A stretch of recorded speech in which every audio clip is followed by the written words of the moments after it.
vídeo de hoje vou trazer para vocês a respeito da psicanálise e a sua teoria. Bom, para entender essa ciência tão intrigante, que estuda o inconsciente, que entende o porquê os comportamentos bizarros aparecem, vamos conhecer Freud. Freud foi um médico austríaco, psiquiatra, neurologista, que ele não se conformava com o tratamento que os doentes mentais recebiam. E ele perdeu um grande amigo nesse contexto, que foi medicado de uma forma exagerada e acabou falecendo. E também ele, durante muito tempo, ele observou as pessoas com histeria e que não tinham nenhum problema pontual que levasse até aquele tipo de comportamento. A primeira paciente observada, ela parou de andar sem motivo nenhum, ela não tinha um motivo para parar de andar. Ele fez todos os exames, pesquisou, enfim. E depois de muito tempo ele lançou a hipótese, de forma empírica, de observar o que estava acontecendo e através da fala desta paciente, ela falou durante 6 meses praticamente, ele conseguiu notar o que havia acontecido com ela e ela, a partir do momento que ela falou, ela trouxe para o símbolo, organizou e o mais curioso, ela voltou a andar. Então Freud começou a ter resultado na cura da histeria. Nisso ele desenvolveu a grande teoria na qual sem ela não existiria a psicologia, ou seja, todos os processos psicológicos que hoje nós conhecemos, e a psicologia como ciência em si, ela deriva dessa observação do inconsciente como um local de ação no nosso comportamento. Então o que acontece? A partir do momento que você entende que o seu comportamento no símbolo, no objeto, ele deriva de um local onde você muitas vezes não tem acesso, você passa a ter um entendimento que existe algo além daquilo que é tangível. Veja bem, pessoas que têm o comportamento histérico, hoje em dia, já tem um novo entendimento. Naquele tempo, achavam que as pessoas estavam ou possuídas ou tinham algum tipo de debilidade, que elas deveriam ser afastadas da sociedade. Enfim, Freud não entendeu dessa forma. Ele acreditava que comportamentos bizarros estavam relacionados a traumas, mas não sabia-se bem o que era um trauma, Então, assim, ele, nesse conceito, ele desenvolveu o livro dos sonhos, porque ele acreditava que através dos sonhos algo poderia ser revelado. E melhor ainda, aí ele aprimorou essa questão e descobriu que através da fala, o indivíduo era capaz de organizar e trazer para a realidade, trazer para a razão aquilo que vinha sendo objeto daquele comportamento que o levava a fazer atos estranhos. Tanto nesse contexto, a gente vai até explorar mais daqui para frente, Tem a história de um menino que deixou de sair de casa, e através de um desenho, olha a forma lúdica de tratar com crianças, Freud descobriu o motivo pelo qual que não tinha nada a ver, ele tinha medo de carroça. E através desse desenho que ele fez, ele mostrou que o medo dele não estava em si da carroça, mas estava em outro objeto que vinha através dessa carroça.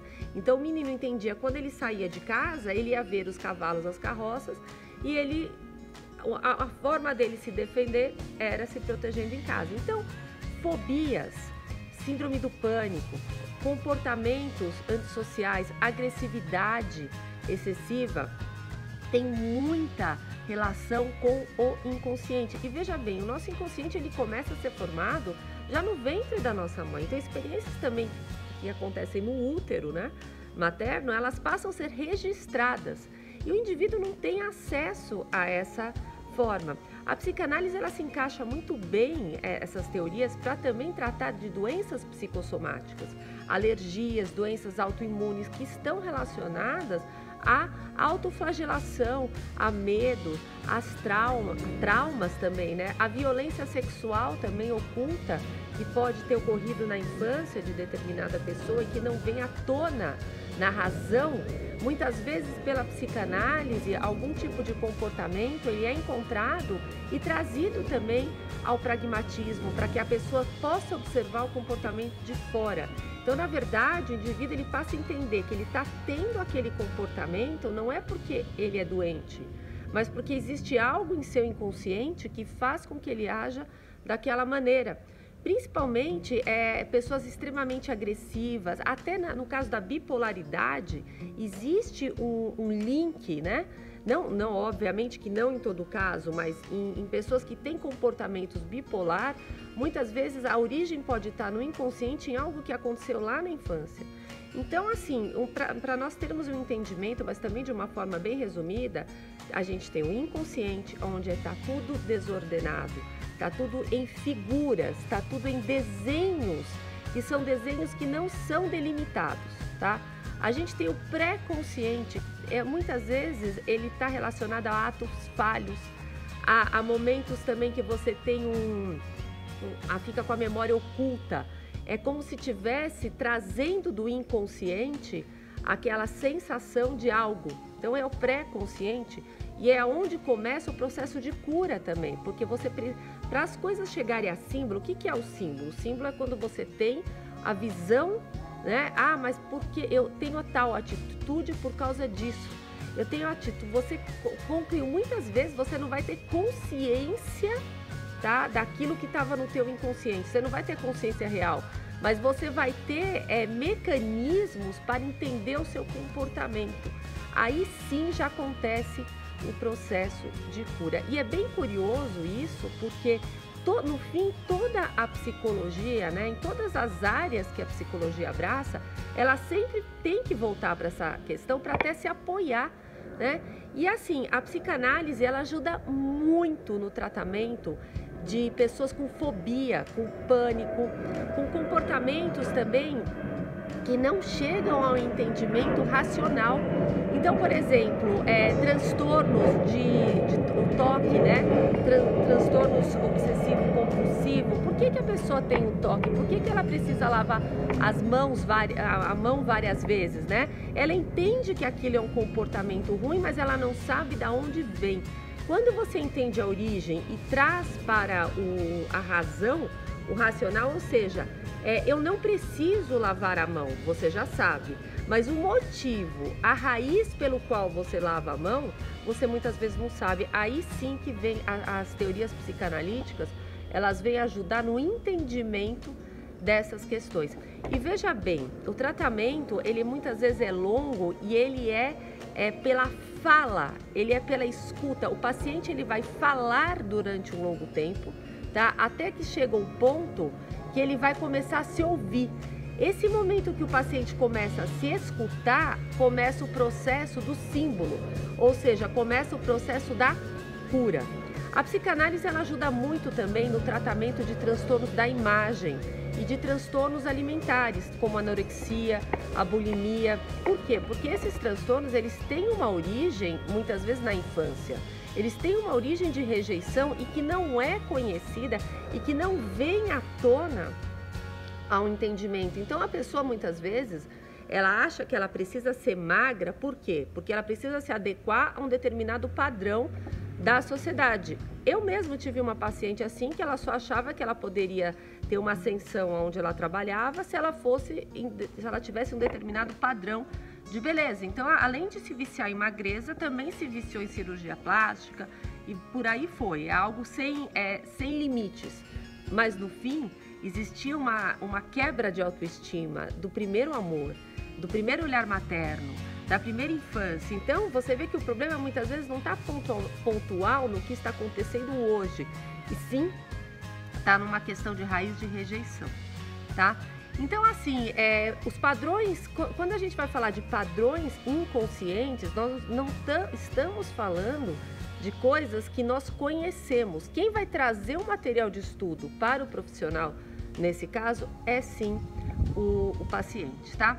Agora sim, vamos a outro assunto que vai ser abordado nesse vídeo, é na questão da alimentação. A alimentação, ela está muito relacionada com o afeto. O afeto, ele traduz segurança. Então, desde o ventre materno, né, a alimentação ela está relacionada primeiro com a proteção do útero, depois com o aleitamento, o aconchego do carinho da mãe, né? Quando existem falhas, tá, nesses primeiros padrões, muitas vezes comportamentos, padrões alimentares podem se desenvolver ao longo da vida. Por quê? Compulsões, privações, padrões alimentares fora do contexto também, o ato de comer noturno para poder se aconchegar e sentir segurança, o alcoolismo. Muitas vezes a gente entende o alcoolismo não só como um vício, mas também como uma carência. Então, esses padrões, esses comportamentos alimentares também podem estar relacionados com padrões do inconsciente. Isso, quando vem à tona, ajuda muito no tratamento de transtornos alimentares, como a bulimia, a anorexia, mesmo o transtorno do comer noturno. Quer dizer, existe toda uma relação. E hoje em dia, né, a alimentação ela não contribui para isso também. A alimentação, essa alimentação altamente industrializada, altamente modificada, ela também não traz uma saciedade necessária, o que muitas vezes faz com que a pessoa se alimente mais daquilo do que ela necessita. Então, vale a gente lembrar que quanto mais próximo do natural, quanto mais próximo daquilo que é fundamental, quanto mais próximo da nossa essência na alimentação, a alimentação também deve fazer parte da nossa essência, mais nós temos a nos beneficiar com isso. Então, são pilares: natureza, alimentação colorida, o silêncio, tudo isso abraça a nossa saúde mental. Muito obrigada, curtam o canal, se inscrevam, divulguem. Agradeço muito a presença de todos. Muito obrigada, doutora Priscila Ferrazão.